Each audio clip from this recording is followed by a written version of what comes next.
Heidi Alexander and Lammy were asked whether they thought Farage was racist.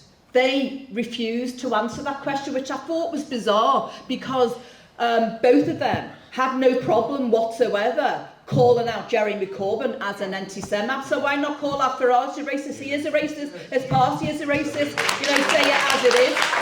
Some voices argue that Labour's problem is being too liberal, too focused on minority rights, or too metropolitan. That analysis is not only wrong, it's dangerous, except that the far right framing that social progress and solidarity are somehow to blame for people's struggles, instead of decades of austerity, deregulation, and a particular political class that has failed to deliver for working people.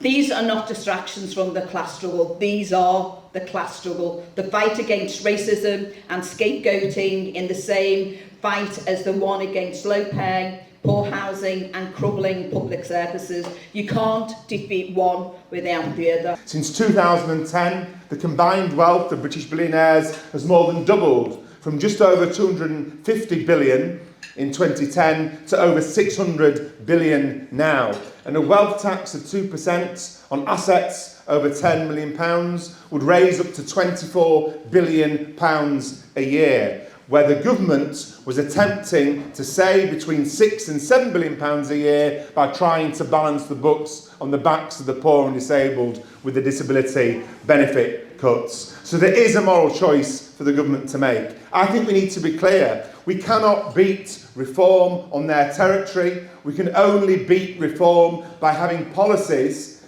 to tackle the cost of living crisis.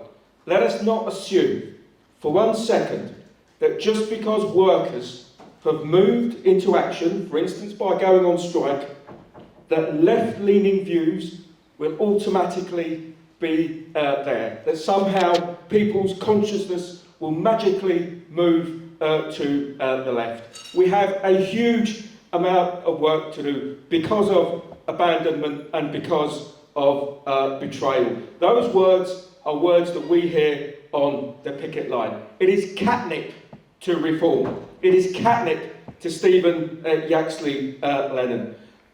On austerity, our position as a trade union is absolutely clear with regard to council cuts and the impact on communities. And we will say it again.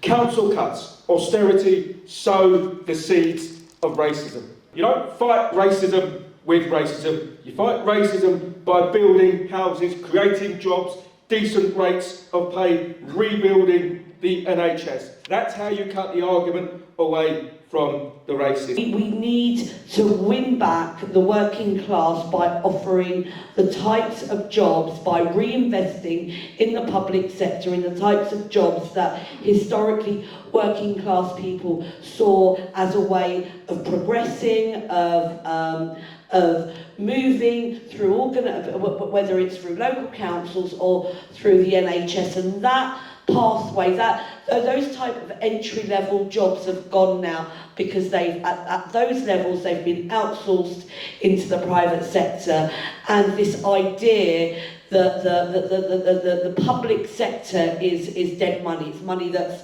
lost to the economy. Well, I don't know about you, but as a public sector worker, I know what I spend my money on, and it's going out and spending it in the economy, whether it's for my rent or food.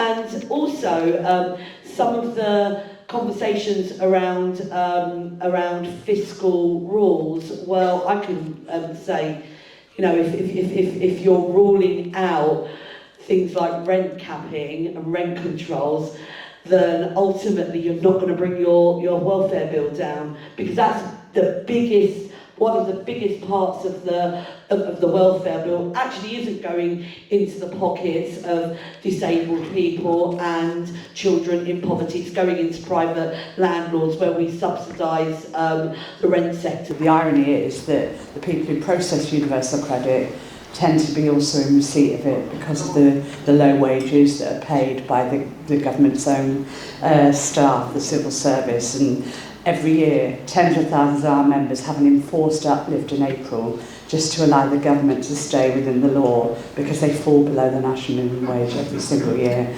And that's the reality of working in the civil service.